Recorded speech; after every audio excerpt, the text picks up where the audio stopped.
في هذا الفيديو ستشاهدون مواجهة من طراز خاص. سؤال واحد فقط وجهه محاور مسلم بذكاء وهدوء لضيف مسيحي: أين قال المسيح أنا الله بلسانه؟ لكن الإجابة كانت صادمة: صمت، ارتباك، ومحاولة للهروب إلى قصص الأبراج ورؤى الغيب. لماذا عجز الضيف عن الرد؟ وكيف انتهى هذا الحوار المثير؟ شاهدوا للنهاية لتعرفوا لماذا يجد الباحثون عن الحقيقة ضالتهم في وضوح الإسلام بعيدا عن تعقيدات الكنيسة. Sorry, I can't. Discussing me okay, because I'm telling you I'm something terrified. you have never I'm heard shaking. before. Yes, Yes. That's right. You are courageous, and we're gonna have to end the conversation You are trying to make the Bible a earthly book. It's a spiritual book. God I'm not trying to make anything, by the way. I'm giving away the Quran. Relax. You're raising your voice. Look. There's no need to raise. You are going wrong of the text. He also told you you are going wrong of the text. There is no need to get angry. There's no need to raise your voice. You can relax. The Bible not angry. Words. We don't need to defend the Bible. The Bible. Sure. No, we were having a conversation. We're here to give the. We don't need to defend the Bible. We're here to give the Quran, not to talk about the Bible. Correct. Perfect. So that's why I said to him, "Nice meeting you," and you can go. Like, so why are you guys arguing with me for? Okay, nice meeting you. He said you guys don't need to argue with us. Why are you still here? No. You need to argue with us. I would like to have a talk with you. I can't. My condition for having a talk with someone. I have heard you talk to so many people. For my condition. And you are not okay, afraid. That's why I can't talk to someone. They don't know the Bible. Okay. You temper person. We cannot. Yes, exactly. You temper. Let me hide here. Temper person. You angry person. You I'm not angry. Not at all, my good friend. My brother. I'm not angry. I'm not angry. Okay. Not worry. Okay. Brothers in faith to God. Nice meeting you. Yes, you can go.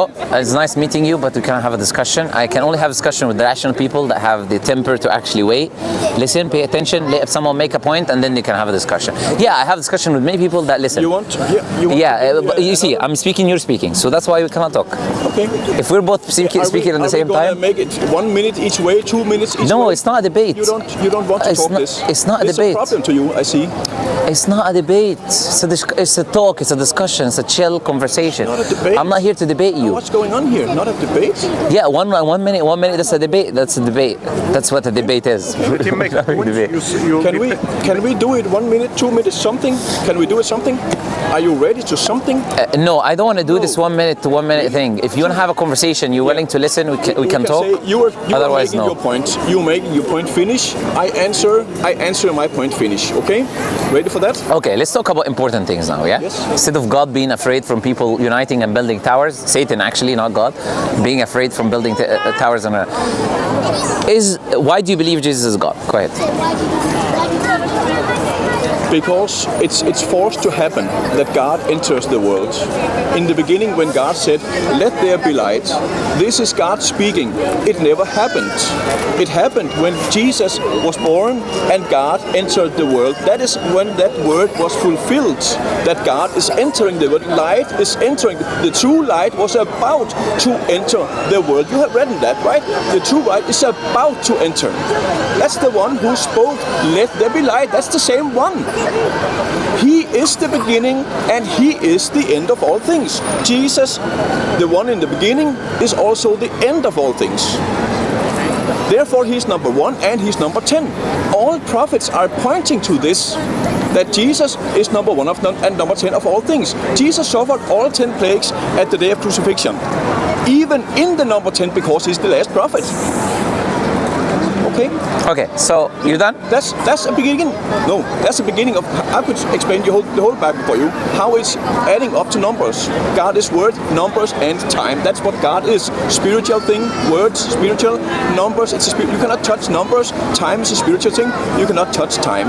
God is 3 spiritual. That's why Jesus said, "I am the Alpha and the Omega." That's the word. I'm the beginning and the end. That's time. I'm the first and the last. That's numbers 1 to 10. That is God. My God is a spirit. You cannot box him in a box. He came in a body and we hit him and he began to bleed. This is the Nile bleeding. For the first time, he is showing the Egyptians now, Jerusalem, you are acting like in Egypt.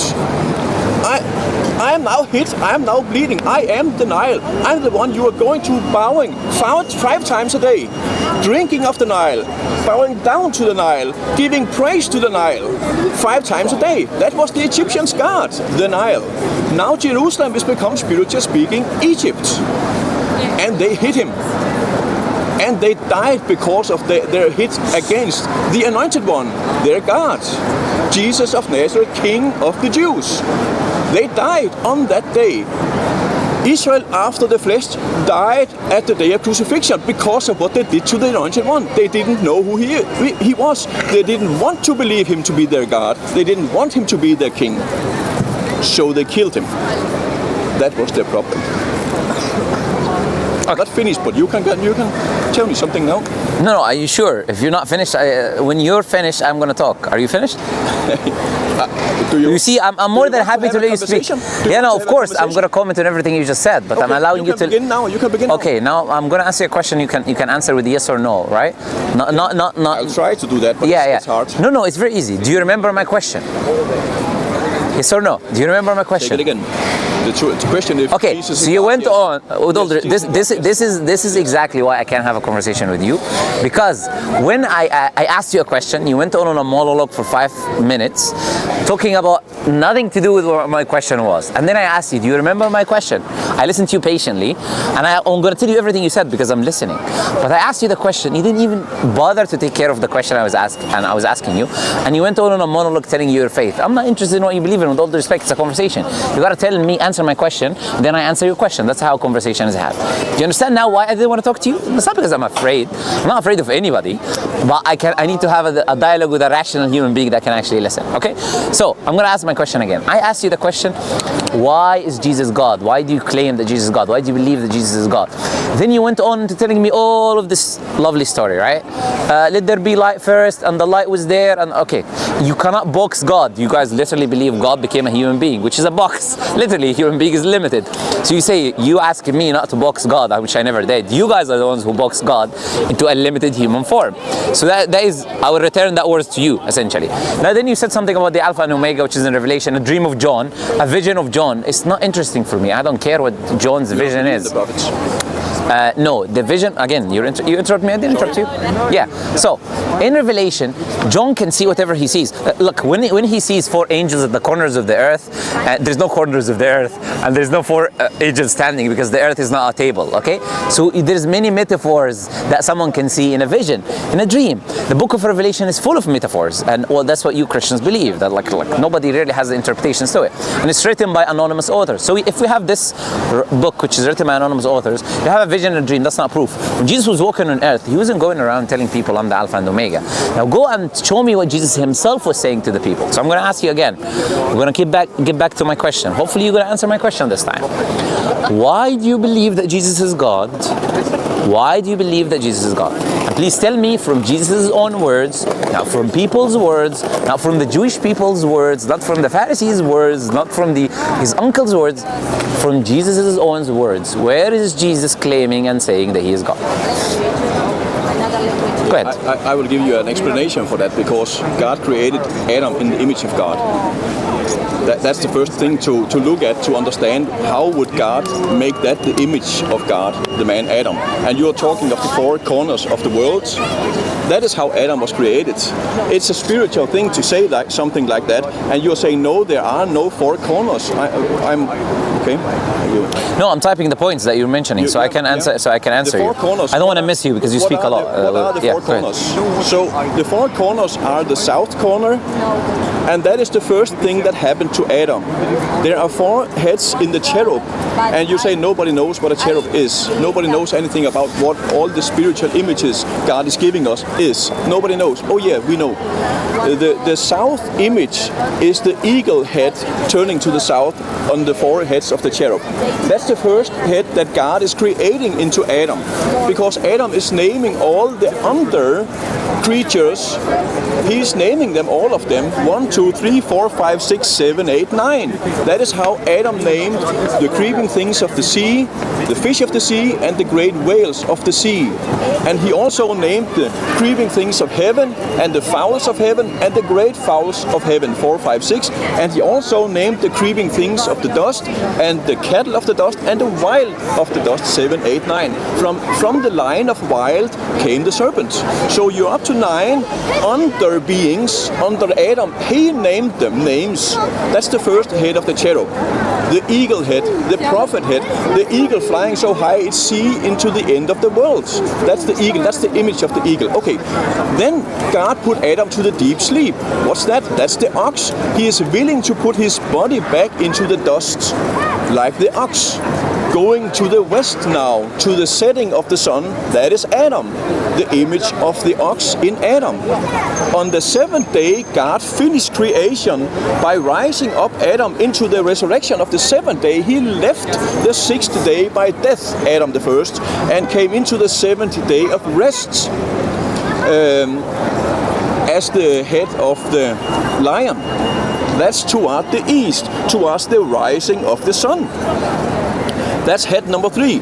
And when man fell into sin, now man is become like one of us, knowing good and evil. What is that one of us? That's the Godhead. The Godhead, head number 4 in the cherub. After that exact manner did the man Jesus come into this world. He first prophesied for 3.5 years, named some Peter, he named him a rock, and he named the thunder sons. He named all people. He named even some, he said, this is a serpent. The Jewish people, you're serpents, he said. So now it's all happening all over again, as I begin with in my explanation here. What have been is what is to come. Now it's happening all over again. Jesus is prophesying 3.5 years, and then he was put to the deep sleep on the cross. That's the ox Jesus, and then he was risen into the resurrection, and that is the lion head of Jesus, and then he is declared God. This man Jesus was declared God. That's the head number 4 in the cherub. Therefore, I would say Jesus is the reality of what happened in the flesh. Now it's going on in the spirit. That's my view of Jesus being God. Okay, I really love this conversation, but I'm going to have to end it here. The reason is very simple, is because you are a beautiful demonstration of the problem with Christianity, of why people every day are leaving Christianity. Because you go to the Christians, you go to the priests, you go to the church. This is what we get always. When we have someone leaving Christianity and becoming a Muslim, they always mention this. We go to the church, we ask a question. We say, priest, please, can you answer this question? Then the priest goes on a monologue for 10 minutes, speaking about something completely unrelated to the question that was asked. And then in the end, he says, therefore, you have your answer. And then the guy is like, I'm sorry, what?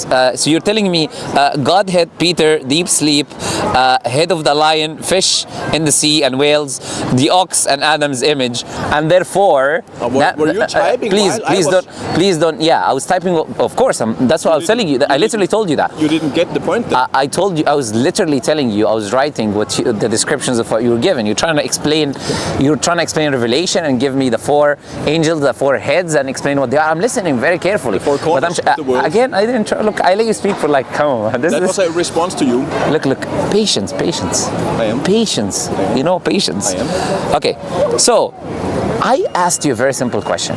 And this is a question that no Christian have an answer for. And that is why we cannot continue in this conversation. Why? Because my question is very simple. I said, please, tell me, where is this claim? Where does it come from that Jesus is God? I told you, from all Jesus' words. I literally stressed and said, don't bring me the words of his uncle, his mother, his aunt, this person, John's words, John's vision. The first thing that came out of your mouth, Adam did this and that, and Adam did this, and Adam was the ox, sheep ahead, and therefore Jesus was God.